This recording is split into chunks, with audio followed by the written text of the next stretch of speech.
Kasusnya Januari, maintenance-nya di sini, dipanggilnya di sini, penyelidikannya di sini, terus kemudian udah penyelidikan tapi nggak ditersangkakannya di sini. Nah, uang itu transaksinya di sini kan. Nah, jadi dari situ aja, dari urutan itu udah terlihat, dari sequence itu udah terlihat ada sesuatu yang memang wajar untuk kita kemudian curiga, baik pasal 36-nya itu dan 65-nya maupun pemerasannya sendiri. Dari urutan itu ada nggak konsisten. Pasal 12E kecil dan pasal 12B besar ini udah jelas kok buat TCL. Jadi kalau Anda firm bahwa ada peristiwa pidananya, memang ada kejadian, udah full itu bahasa anak-anak hukum ya gitu kan. Ngapain mesti ragu? Begitu Anda bikin tersangka seseorang, itu penyidik wajib nempel, penyadapan juga jalan kan. Jadi nggak ada keraguan bahwa dia mau kemana lari gitu. Jadi ini persoalan nggak confidence saja mereka bahwa kemudian dicari-cari sehingga kemudian muncul sesuatu yang sangat noisy dan which is itu pemberantasan korupsi nggak boleh begitu. Main badmintonnya kapan?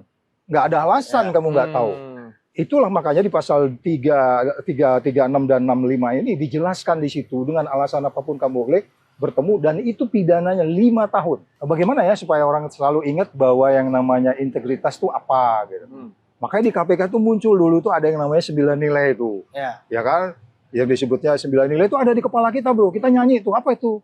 Jujur, peduli, mandiri, tanggung jawab, berani, sederhana. Nah, helikopter sederhana nggak tuh? Wah. Nah.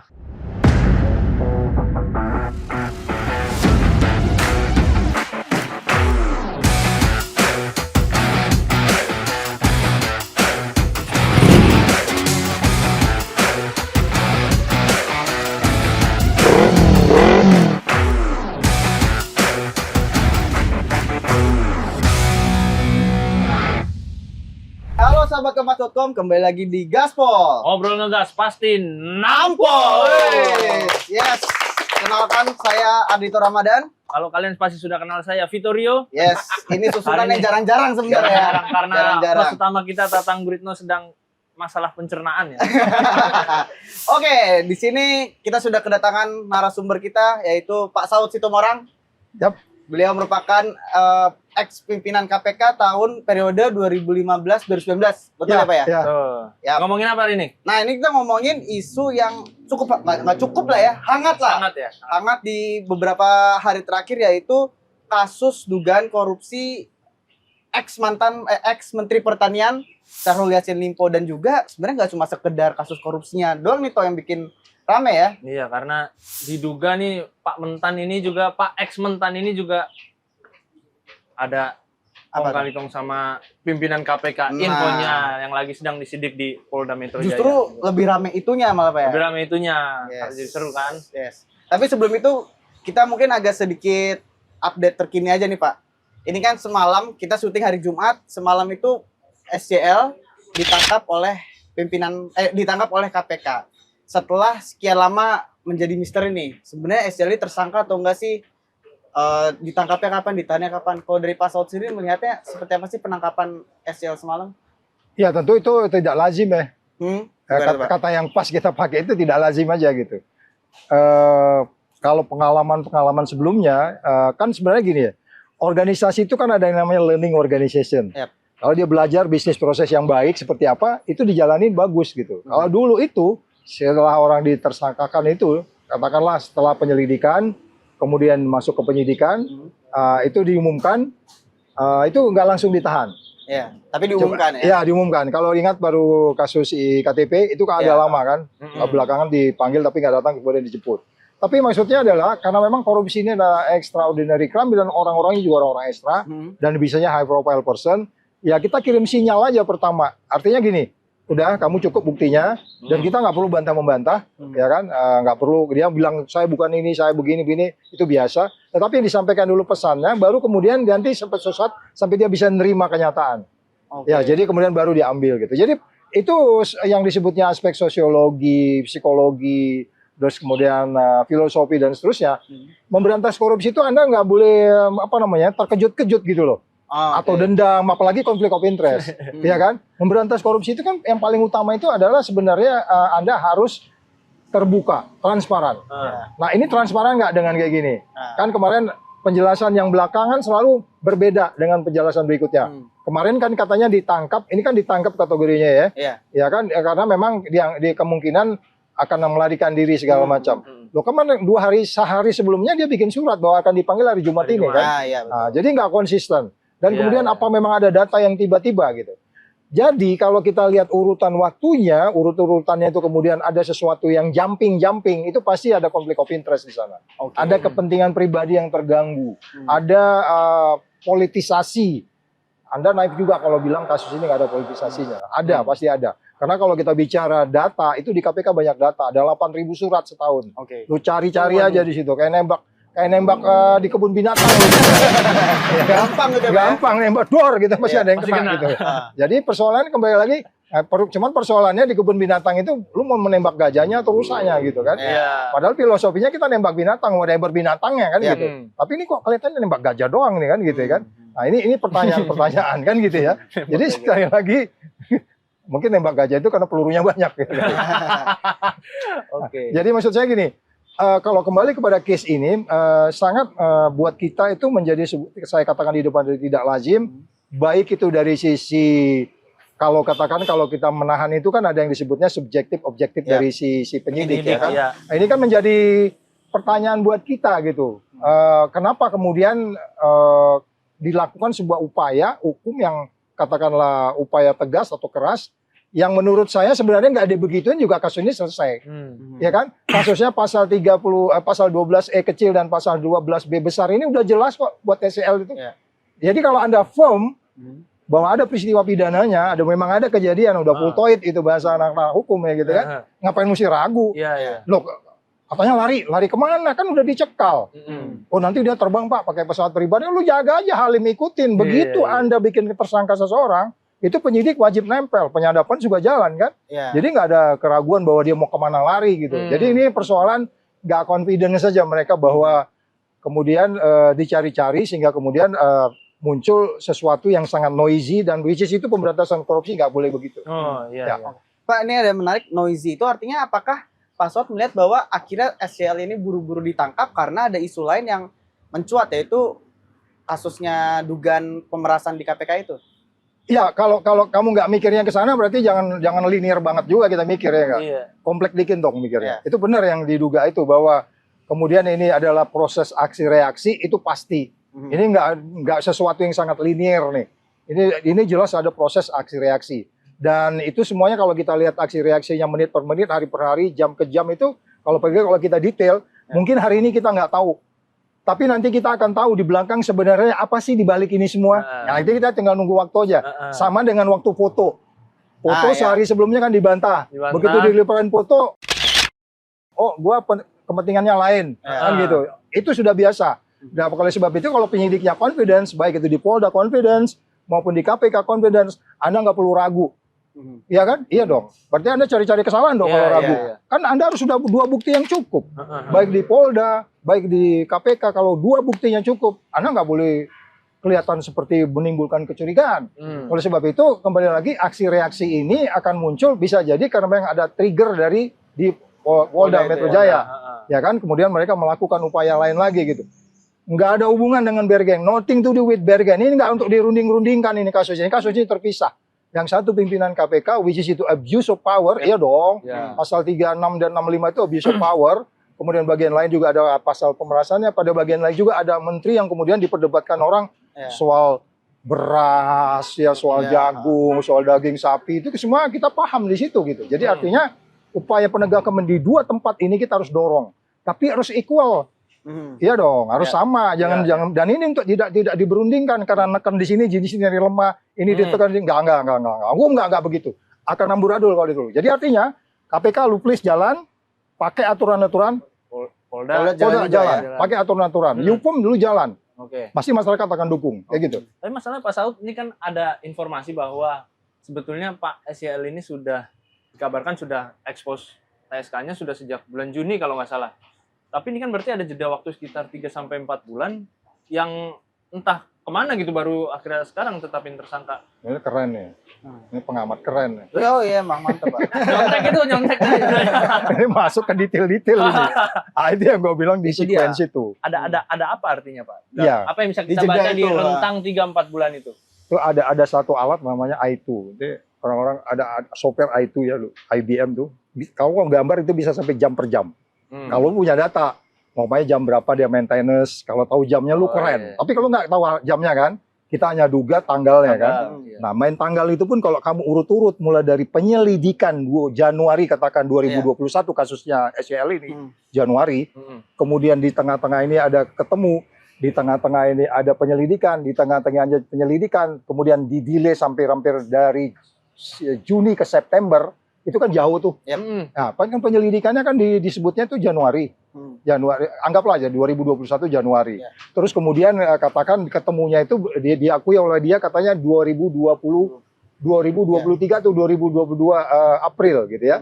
Terus kemudian pemanggilan terhadap 2 orang saksi ajudan dan supir dari SCL itu kan itu disebutnya tuh sekitar apa namanya tuh bukan kemarin itu Agustus 2023 dipanggil di sini 2 Agustus.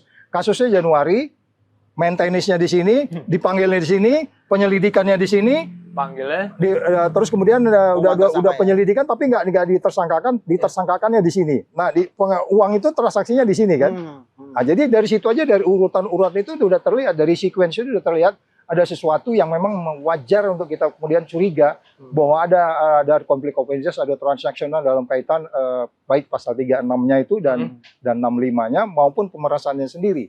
Dari urutan itu ada nggak konsisten. Pertama, di sini dia sangat konsisten lakukan penyelidikan, masuk dapat ketiga nama. Itu bulan Juni 2023 itu 3 nama itu udah muncul, sang menteri dan 2 orangnya. Tapi ini dibiarin sampai September. Ya, itu kan menarik. Ada apa? Ya kan? Padahal penyidiknya udah bilang, nah ketika ini diputuskan 3 nama ini, itu kan pimpinan KPK ada 5 orang. Kenapa harus menunggu pimpinannya? Dalam prinsip kolektif kolegial waktu IKTP, kami 3 orang menentukan masuk. Yang mau tangan siapa silakan. Kenapa mesti akhirnya meminta ke pimpinan? Walaupun pada akhirnya yang tanda tangan bukan pimpinan kan? Ini kan menjadi menarik gitu.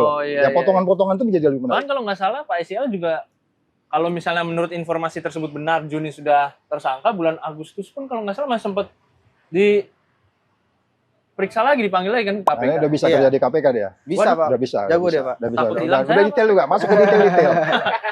Takut hilang saya. Berarti memang kita bisa banyak ada pertanyaan di situ ya, Pak ya? Yes.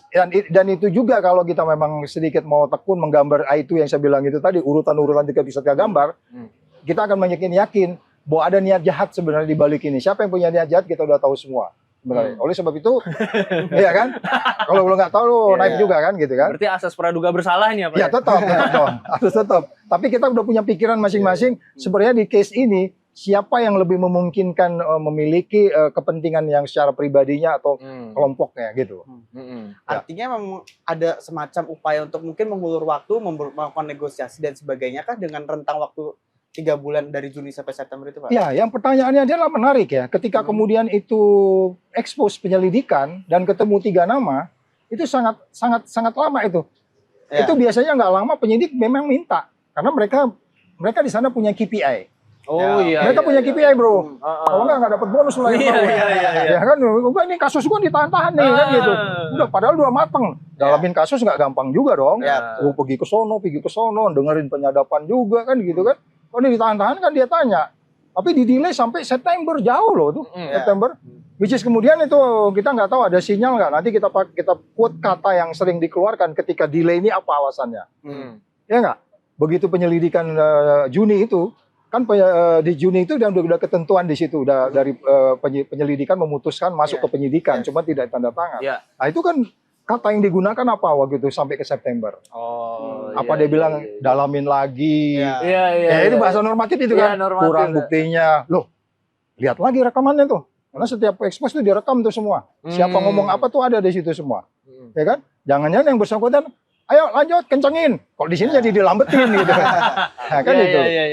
Pasal, tapi soal foto yang viral itu Pak SCL sama Pak Firly ketemu main badminton di suatu tempat itu, Pak Firly kan berulang kali ya membantah lah, walaupun kita juga nggak tahu bantahannya bisa diterima apa enggak ya? Atau enggak ya, itu urusan lain. Cuman bantahan-bantahan itu kalau menurut Pak Saud itu gimana menanggapinya? Pak Firly bilang misalnya, oh itu Belum kepentingan berperkara, lain. Iya, macam-macam. oh itu belum berperkara.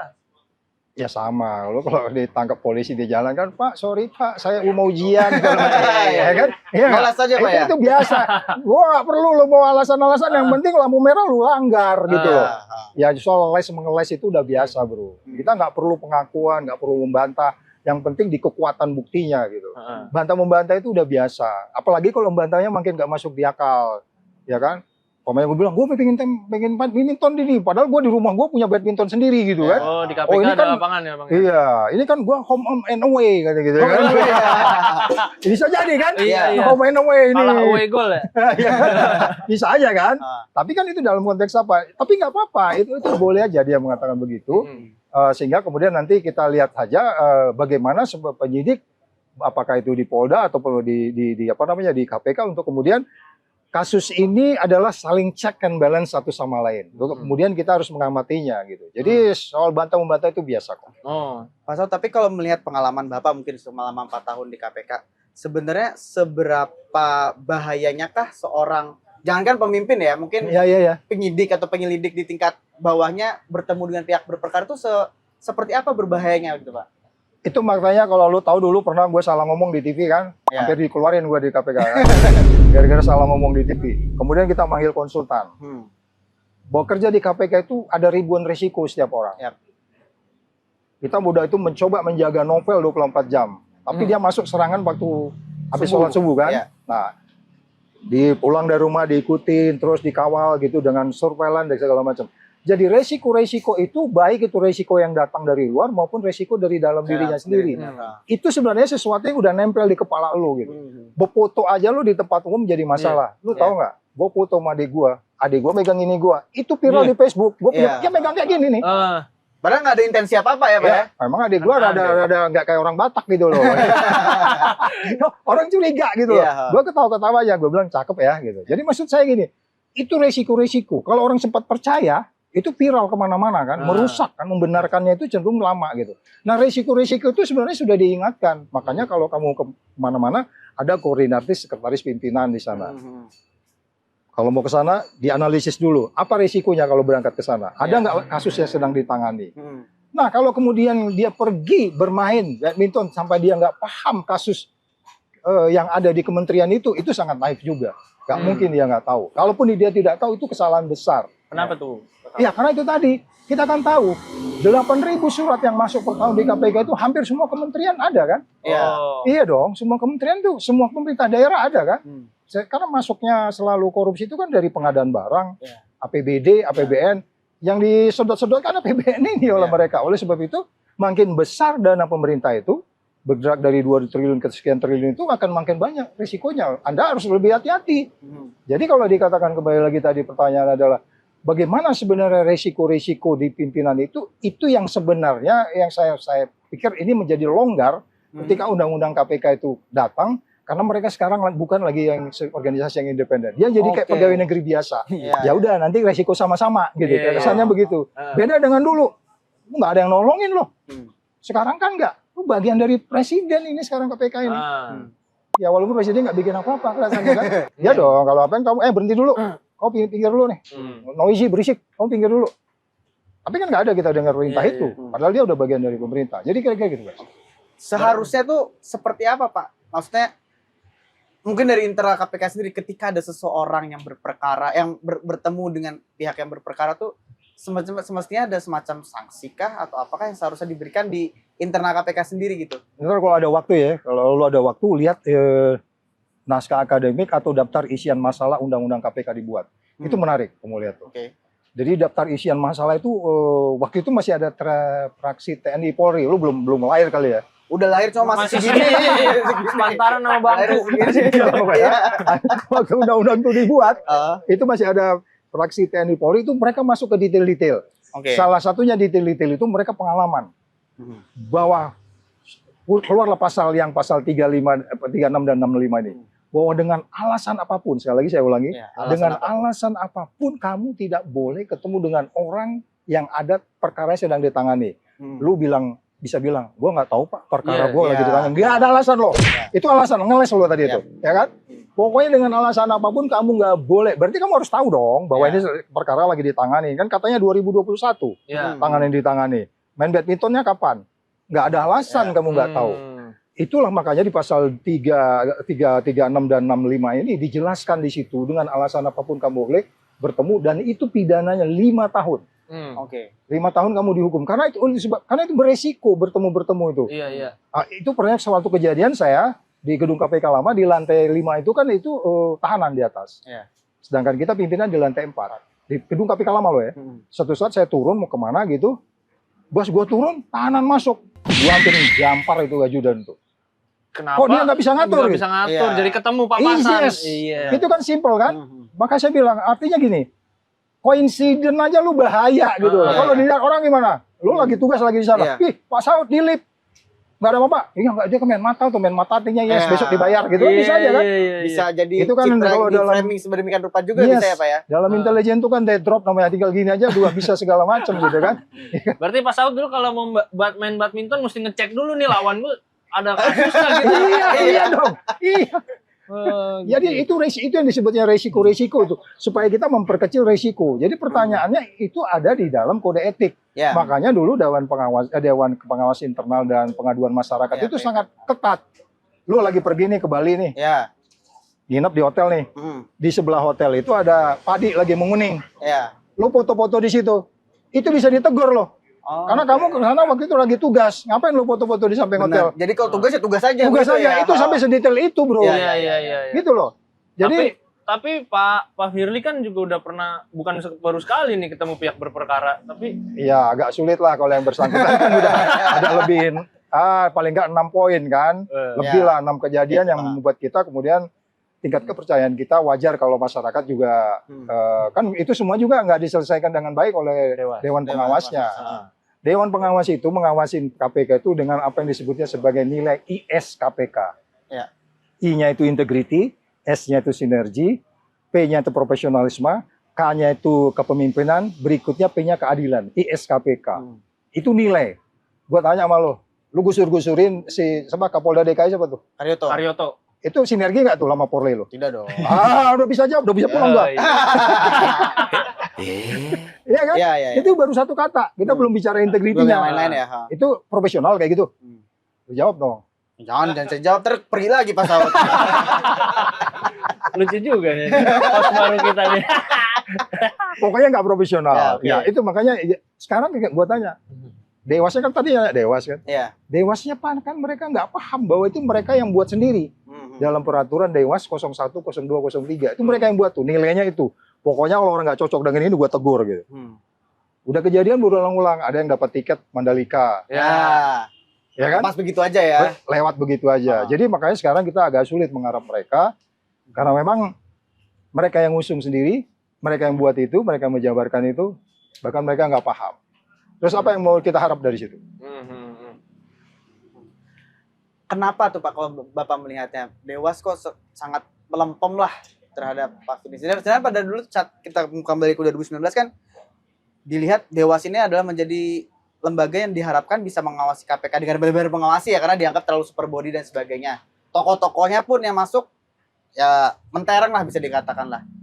Dengan Pak Saud tadi katakan ada 6 kasus dan tidak ada apa-apanya tuh menurut Pak Saud apa yang menyebabkan seperti Kalau itu? saya bilang sih bahasa yang sederhananya emang nilai di kepalanya udah berbeda.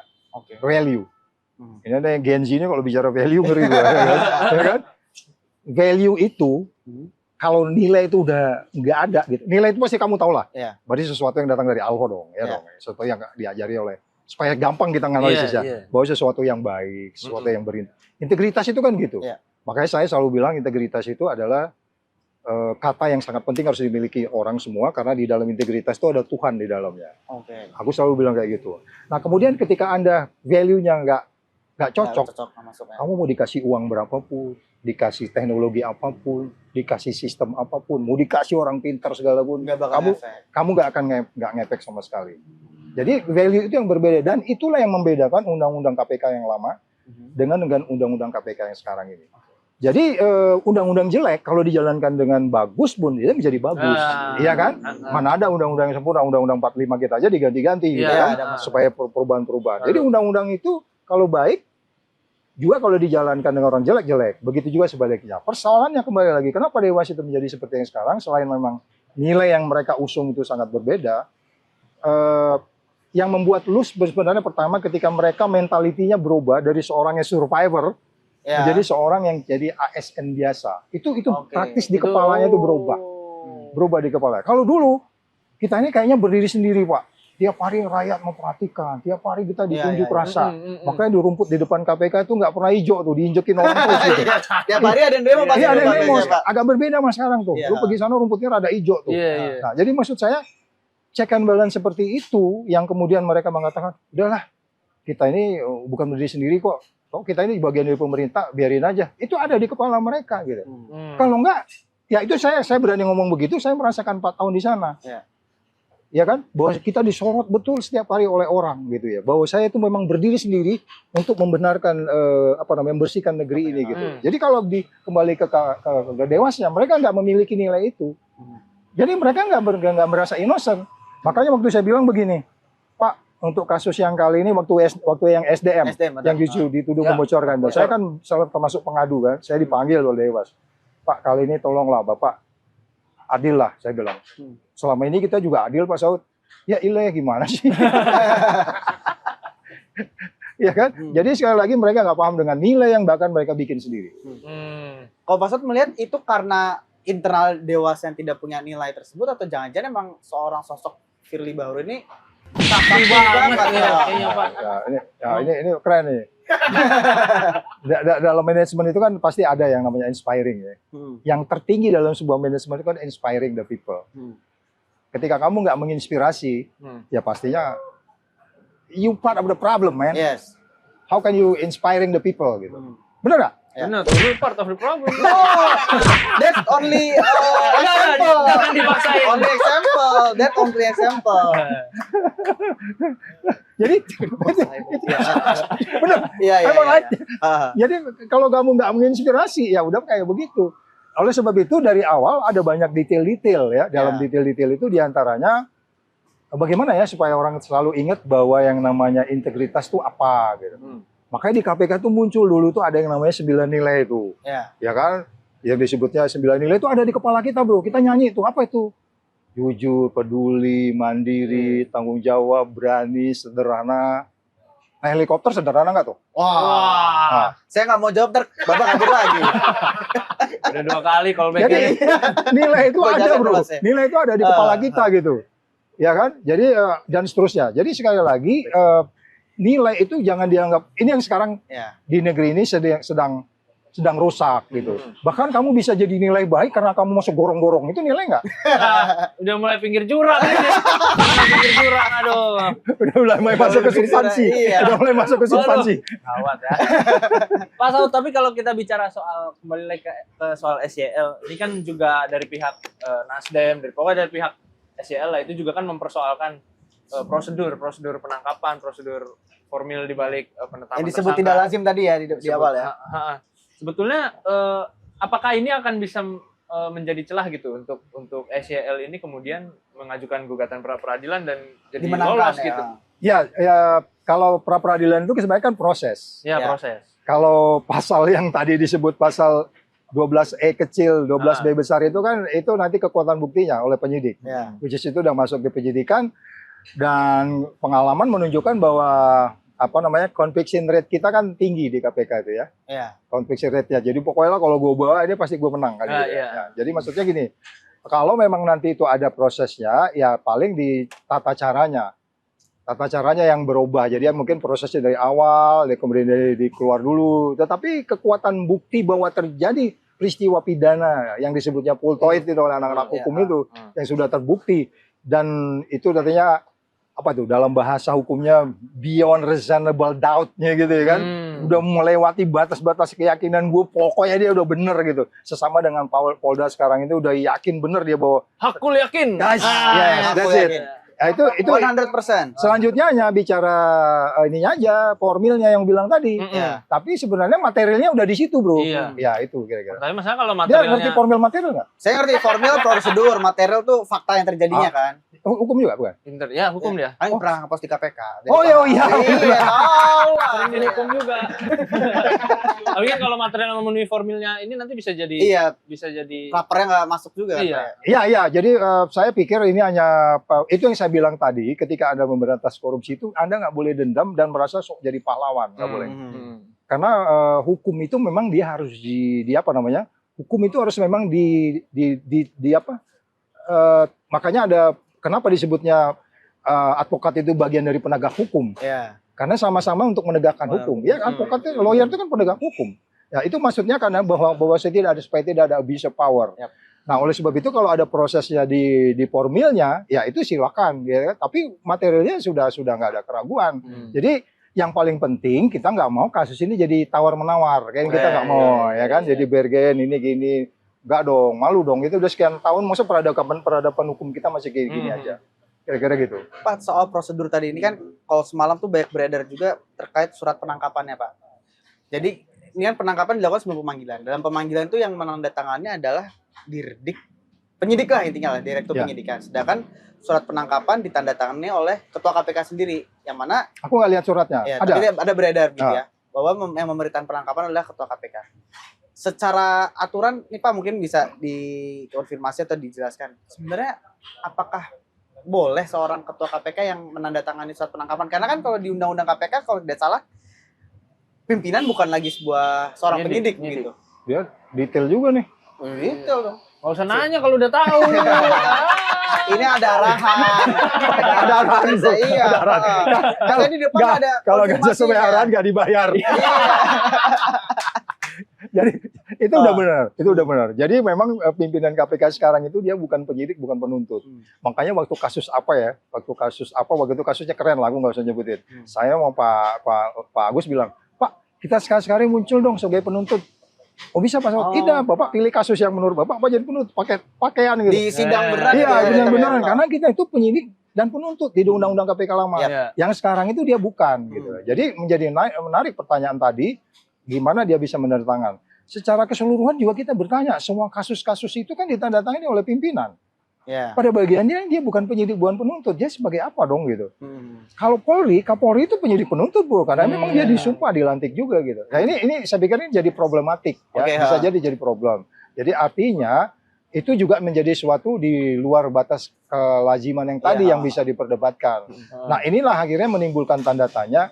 Ada apa di balik ini? Tapi kita belum bisa membuktikan ini.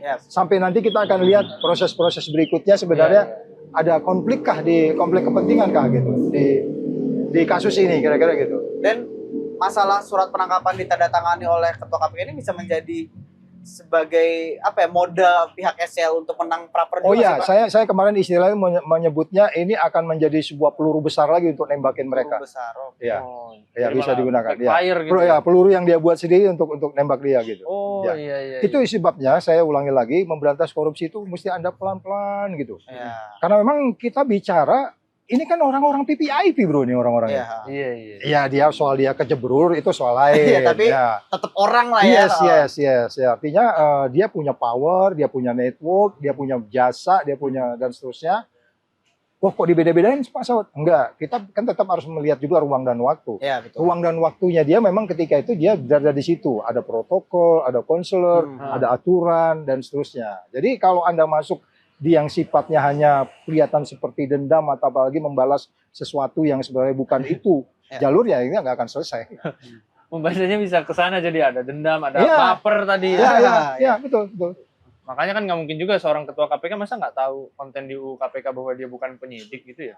Oh iya, betul.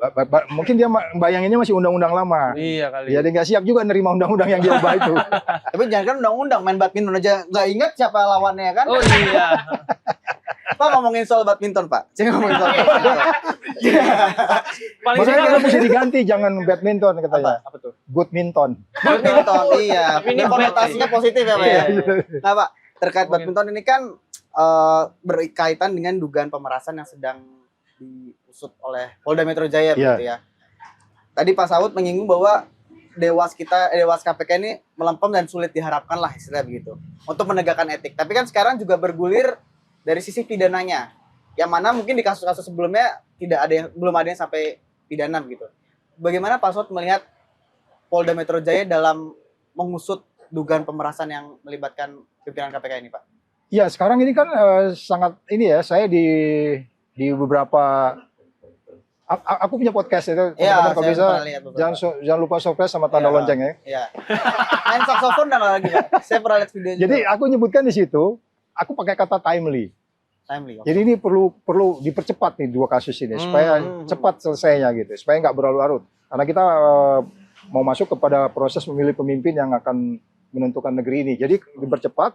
Jadi aksinya kan udah cepat nih di Kuningannya cepat ya kan. Ya kita harap di Polri juga mereka mempercepat proses itu. Dan saya pikir kalau keterangan sementara ini di media, lagi-lagi ini C3 ya sumber gue ya, bukan A1 karena di media kan. Segini berarti nih Pak lumayan, Pak. A3 dia, Iya. C1. Lebih gede frame-nya. Iya. Jadi maksud saya ya mereka harus ngimbangin itu supaya kemudian kita bisa menciptakan kepastian ini lebih pendek waktunya gitu. Jangan panjang ini ketidakpastian. Jadi apa yang dilakukan oleh teman-teman di kepolisian dalam hal ini, ya kalau kita berharap itu bisa lebih cepat. Ini bukan dalam kaitan Bergen ya. Cepat kalau akhirnya Bergen ya percuma juga. Ini enggak. Ini nothing to do with Bergen. Artinya silakan itu kalau memang benar yang menyangkutkan menteri ada pasal 12E kecil atau B besarnya, silakan jalan aja. Yang ini juga dipercepat. Sehingga kemudian ada kesan bahwa memang sama-sama prudent, sama-sama itu pada apa namanya melewati batas keyakinan kita bahwa memang ada terjadi peristiwa pemerasan dan pasal 36 dan 65 itu gitu. Ya. Pasal tapi melihatnya ini apa emang ya kita bisa berharap bahwa ini murni tanpa ada politisasi hukum dan segala macam, tapi kan melihat rekam jejak Pak Firly dan Pak Karyoto Kapolda ini gimana melihatnya Pak? Jadi ini jadi ada netizen juga bilang ya ini cicak buaya jilid keberapa lagi nih jadinya. Iya, memang ada yang bilang begitu. Artinya kalau kemarin di ILC itu disebutnya buaya lawan buaya, ya kan? Kalau ini nggak benar ya jadi cicak lawan cicak, gitu. Ya kan? Jadi maksud saya gini, bahwa kita betul memahami bahwa di masa lalu ada beberapa nilai-nilai yang dilanggar di KPK, sehingga kemudian meluas kemana-mana. Kan gini bro, kamu untuk bisa jadi sesuatu itu kan kalau teorinya itu kan teori complexity teori kan. Oh teori apa tuh Pak? Complexity teori itu tornado di California itu bisa terjadi hanya ada kupu-kupu mengempak di Meksiko. Oh. Jadi kejadian besar malapetaka besar itu hanya bisa terjadi gara-gara kecil-kecil. Begitu juga kamu bisa sukses gede karena lu sering senyum sama tukang parkir. Ya sering senyum sama tukang parkir. Senyum doang nggak bayar. Bisa karena sering senyum. Oh iya. Ya kan? Terus kemudian dia bisa berisi es krim gitu. Jadi maksud saya gini loh. Ketika kemudian terjadi pelanggaran terhadap nilai-nilai di KPK itu, ini kan efeknya di kemana-mana. Padahal yang dilanggar itu adalah nilai-nilai profesionalisme. Bayangin ya, gue mimpin sidang nih, mimpin expose nih, 14 kali expose, gue expose nih, bahwa Anies itu nggak kebukti gitu. 14 kasih expose, gue nyebut nih, lu nggak boleh marah dong. Ya, nothing to do with capres-capres saya kan, karena ini fakta kan. Kasus, ya kan? Ya, nggak ada urusan kan. Jadi 14 kali expose, nggak ketemu. Kemudian terjadi bantahan-bantahan, kemudian Karyoto disuruh keluar. Kemudian Kapolri suruh balik lagi kan gitu ya. Ya kan, siapa tuh yang Endar kan? Itu profesional. Itu sinergi, enggak kan? Jadi maksud saya gini loh, nilai yang kecil itu Anda langgar, itu akan menimbulkan kapitalisasi yang besar seperti tornado itu. Gitu. Jadi hati-hati dengan nilai yang kecil pun, ketika Anda langgar itu jadi kemana-mana. Jadi kembali lagi pertanyaannya, kalau ditanyakan tadi ya bahwa bagaimana sebenarnya ini bisa dijalankan dengan baik dan benar proses ini, sehingga kemudian kita bisa yakin bahwa di sana nggak ada konflik kepentingan. Ya makanya saya bilang tadi jalan satu-satunya adalah mempercepat proses ini karena sepanjang proses 4 tahun ini, kan dia udah 4 tahun nih, perpanjang 5 tahun. Itu sebenarnya udah kita tebak. Bisa dicek di media, saya katakan kalau orang tidak berintegritas, sebenarnya umurnya di KPK itu nggak panjang. Aku statement aku, kalau dewasnya kerja. Ya kan? Kerja nggak Pak? Ya panjang berarti nggak kerja kan. Ya itu kira-kira Bu. Pak, tapi kan sudah ada diperiksa juga, ada Kapolres Tabes Semarang kalau tidak salah ya. Juga IA. Ajudannya Pak Firly juga mau diperiksa katanya hari ini. Kalau Bapak melihat nantinya gimana relasi di dalam dunia kepolisian itu kan top down banget gitu ya. Kira-kira bakal lancar nggak ya dengan proses penyidikan lalu juga pemeriksaan di Dewas? Karena kan ya ajudan mungkin bisa dipengaruhi oleh seorang bosnya gitu. Oh, jadi maksudnya ini jadi di luar dari formil materialnya Iya, gitu lah. heeh. Oh, enggak, saya pikir gini, karena sekarang makanya kan publik sudah ngelihat. Publik juga sudah menyadari betul bahwa sebenarnya apa yang terjadi sekarang itu nggak lebih dari sebuah memang apa adanya seperti itu dan kemudian harus dilakukan penindakan dengan cepat. Oke. Jadi kalau ada top down itu nanti kan kan ini ada lawyer, Oke. ya kan? Heeh. Si App ini juga punya lawyer kan, ya kan? Silakanlah tunjukkan lawyer-lawyer Anda yang luar biasa. Kita juga nggak mau abuse di mana-mana kan? Tidak boleh abuse di KPK, tidak boleh abuse di Polri. Jadi lawyer dengan lawyer gitu. Tetapi Anda nggak akan bisa lari. Soal bantah-membantah itu biasa. Tapi nanti kan kekuatan buktinya, ya kan? Jadi yang disebutnya actus reus itu ya kan? Mens rea dan actus reus ya kan?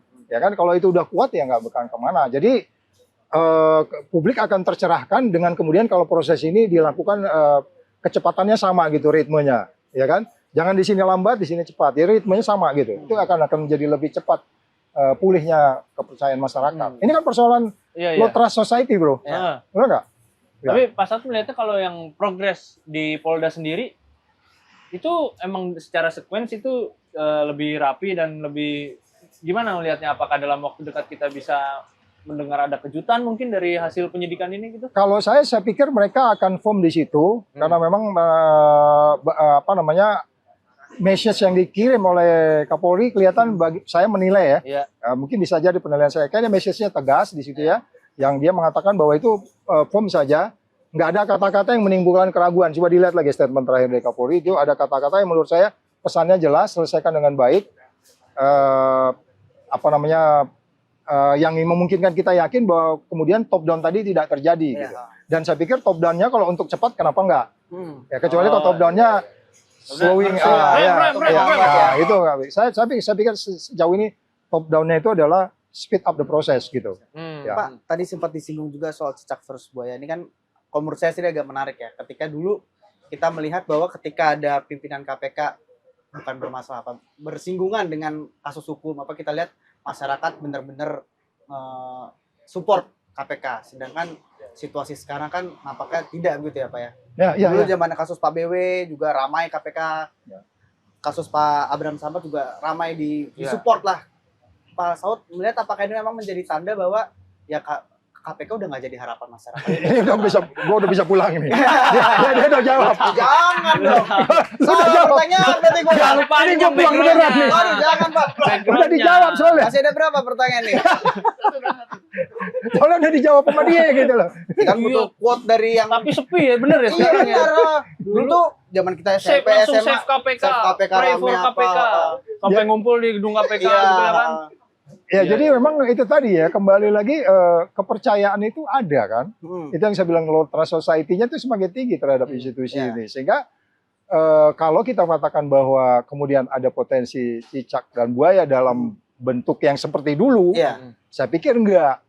Ini kan agak berbeda, ingat waktu lu nyumbangin Rp1, Rp2 untuk bangun gedung KPK. Ingat kan waktu itu kita bikin donasi itu kan. Itu agak berbeda. Sekarang lu bikin yuk kita bikin donasi supaya nanti calon pimpinannya gimana gitu, ada nggak gitu? Nah ini yang mungkin agak berbeda situasinya dengan yang sekarang terjadi. Oleh sebab itu saya berpikiran mungkin akan terjadi ketegangan, tetapi value ketegangannya berbeda dengan yang dulu. Nilainya itu dulu pemberantasan korupsi, tapi sekarang itu kepada lebih karena ada satu kepemimpinan yang kemudian tidak fokus menjalankan nilai yang dianutnya, which is dewasnya tidak bisa melakukan sesuatu, kemudian Polri melakukan tune up-nya, ya kan? Iya nggak? Iya, Polri yang tune up kan seharusnya dewas yang men-tune up. Benar. Kenapa sekarang Polri yang men-tune up? Yang tune up ya. Ya, itu yang saya bilang agak berbeda case-nya, bro. Di situ bedanya di situ. Bukan cicak lawan buaya. Ya. apa jadinya? Ente kalau pikir nggak lucu nanti. Lebih bagus nggak ngomong gitu. Iya. Ketawa semua kita kan. Iya. Pak, ini juga ada satu yang menarik bahwa dengan keributan, keriuhan yang ada di KPK, di Polri sekarang di Polda, ada ide dari pimpinan Komisi 3 kata ingin menghadirkan KPK dan Polri untuk duduk bersama di DPR gitu, entah RDP atau apa. Itu hal yang positif atau enggak sih Pak menurut Bapak? Nah, since we are today talking about the values, Nah, of course, what is the value that they want to create? Oke. Ya nggak? Hmm. Nilai apa yang mau di-create dari pertemuan itu? Kalau kemudian nilai itu hanya di-create untuk kemudian kita excuse satu sama lain, akhirnya korupsi jalan terus, perilakunya masih seperti itu. Tetapi kalau kemudian mereka diundang untuk kemudian mereka melakukan upaya-upaya yang kemudian pemberantasan korupsi menjadi prudent, Ya. pemberantasan korupsi menjadi firm, pemberantasan korupsi menjadi lebih baik, karena memang dua-dua institusi di bawah Komisi 3, Anda masih percaya Komisi 3? Ntar Bapak keluar lagi nih. Ya, kita masih tetap percaya. Ya, harapannya Harus begitu. Percaya mah harus ya. Jadi lagi-lagi apa yang harus di-create oleh mereka kita lihat nanti. Tapi kalau hanya untuk mengorkestrasi, untuk kemudian udah jangan berisik, hanya untuk kemudian menyimpan sesuatu di bawah karpet, gua bantah sampai kapanpun. Ya dong, nggak bisa lo ngundang orang tuh lu simpan kotoran di bawah karpet, ya kan? Karena itu jadi debu. Iya. Bener nggak? Nggak boleh, ya jangan nyimpan sesuatu di bawah karpet. Tapi kalau lu panggil, bersihin karpet, gulung bersih semua, itu benar gitu loh. Jadi sekali lagi, janganlah membuat sesuatu, biarkan sementara ini mereka bekerja. Oke. Karena pertanyaannya, kamu mau bikin orkestrasi apa gitu? Hmm. Supaya mereka sama-sama do, re, gitu atau Ya. gimana nih gitu. Iya, Karena yang satu itu masih mainnya di kunci C ini, yang satu masih di kunci D. Iya. Ya noisy kan, Iya, berisik. benar. Berisik. Kan gitu. Nah, ini kalau bisa mengorkestrasi itu, oke silakan, itu harapan kita Komisi 3 yang mulia mereka di sana bisa mengorkestrasi itu, jangan berisik, selesaikan. Nah, dengan kata itu aja sebenarnya udah bagus. Tapi kan hari ini kita belum dengar loh. Oke. Per hari ini loh ya. Per hari ini ada nggak? Kalau kalian lu nggak nanya kali. Belum ketemu kan lagi reses. Lagi reses. Lo kan bisa WA. Alhamdulillah bisa jawab. Asal tapi sejauh mana ini kan karena dari partainya Pak SEL juga jadi banyak komentar menanggapi gitu. Iya. Gimana kita bisa membuat tarikan kasus di Polda dan juga di KPK ini lebih jernih karena kan apalagi mau 2024 juga. Sejauh mana kasus ini tarikan politiknya gitu bisa kita jauhkan dari tarikan politik. 2024 itu ganti presiden, oke? Ya. 2024 itu presiden baru, oke? Oke. Cari dari 3 ini siapa yang paling paten. Udah selesai masyarakat. Ya. Jangan kepengaruh sama yang di sini. Oke. Yang ini jalan aja sendiri. Ya hanya itu aja. Jadi maksud saya jangan dibawa-bawa ini ke sana gitu. Oke, kalau memang terbukti ACL penegakan hukumnya jalan dan partainya sudah ngomong kayak gitu. Ya kan? Let Poland by Poland gitu. Ya. Biarkanlah Polandia diurusin oleh Polandia kan gitu kan. Ya, jadi saya katakan kembali lagi kalau itu sudah terjadi kita tidak akan banyak noisy. Even buat partai yang bersangkutan juga tetap aja dipilih oleh masyarakat karena itu individu dong. Lo jadi ketua partai nih. Iya. Ada orang anak buah lu di lapangan. Emang lu bisa kontrol 24 jam? Iya sih. Nggak bisa kan? Iya. Iya juga. Iya kan? Jadi artinya gini, setiap orang itu kalau kita bicara crime itu dia pribadinya dia gitu. Dan kita nggak bisa jaga juga walaupun kita bicara ini misi kita, ini visi kita, tapi kemudian terjadi sesuatu. Jadi yang ditanyakan politik tadi sebenarnya nggak langsung bisa terpengaruh secara ini. Mungkin orang sementara terpengaruh, tapi sebenarnya nggak sampai membawa impact ya terhadap pertumbuhan demokrasi kita. Karena penegak hukumnya membangun kepercayaan terhadap masyarakat. Tapi kalau ini lama, dibiarin, orang terus kemudian kalaupun selesai orang pasti Curiga. kok lama gitu loh. Nah itu mungkin. Oke. Pak, ini pertanyaan final nih, Pak. Loh, udah selesai nih? Udah. Final and binding. Final and binding Ini bener. pertanyaan final nih, Pak. Oh iya, final and binding apa ya? Anak kecil mau jadi presiden. Aduh, gawat. Wakil. Belum presiden. Pak, ini kita udah banyak bicara soal kasus lagi bergulir di KPK, lalu kasus juga lagi bergulir di Polda. Masa depannya nanti gimana sepertinya. Kalau dari Pak Saud sendiri sebagai seorang yang pernah memimpin KPK selama 4 tahun, lalu juga masih aktif bersuara terkait kinerja KPK sekarang ini, harapannya gimana sih Pak dengan 2 kasus yang berjalan ini ke depannya supaya yang namanya hukum tuh benar-benar ditegakkan terus seperti apa? Kamu masih punya harapan? Harapan selalu ada. Harus selalu punya harapan, Pak. Oh gitu ya, Iya. selalu saja ada. Masalah harapannya terkabul apa enggak urusan belakangan ya kan? Iya. Oke, jadi maksud saya gini, of course kita punya harapan dan punya cita-cita, dan seterusnya. Saya pikir mungkin kayaknya kita harus menunggu pemerintahan baru ya, Oke. sampai kita bisa menimbulkan harapan. Karena hari ini kan kelihatan, bro, lu bayangin nggak indeks persepsi korupsi kita Ya. 34 itu? Hah? Dari 40. ya kan? Makin nyungsep. Di bawah Timur Leste loh, Nah. Iya benar. ya kan? Ah. Oh bisa bayangkan dengan angka 34 itu anjlok dari 40 34 Iya. waktu saya keluar dari Kuningan tuh 40 ujung 34. Maksud saya bukan kita maksudnya skeptik gitu. Tapi kelihatannya kalau memberantas korupsi itu kan sebenarnya passion pemimpin nasional itu harus menonjol gitu. Iya di mana-mana kayak gitu. Lu cari deh negara-negara kalau Amerika mau membangun negaranya. Gak banyak juga presiden Amerika yang anti korupsi. Dalam catatan gua hanya ada 4 yang punya passion, termasuk Obama sebenarnya. Jadi tapi itu kan sustainable gitu. Dia terus ya itu yang terjadi di negara tetangga kita sampai 80 kan ya Singapura gitu. Jadi maksud saya kita tetap punya harapan, tapi maksud saya ke depan itu yang menurut saya ada banyak yang instrumen harus diperbaiki kalau kita bicara juridisnya, memperbaikinya. Filosofinya udah jelas lah, kita punya pandangan semua. Sosiologinya juga kita pandang negaranya harus bersih, pemimpinnya harus seperti apa dan seterusnya. Tapi kemudian ketika juridisnya ini masih undang-undangnya masih bermasalah, undang-undang tipikor kita bermasalah. Makanya dulu kan saya bilang daripada nggak diganti undang-undang KPK, ganti-ganti tindak pidana korupsinya gitu. Undang-undang perampasan aset. Lu tahu lah undang-undang perampasan aset itu dimulainya tahun 2008 dan setiap tahun itu masuk di prolegnas, bro. Tapi nggak gol-gol. Gol 2008 lu belum lahir kali. Udah tapi udah segini nih Pak. Ini segini udah ganti tinggi lah. Lama amat masih segini.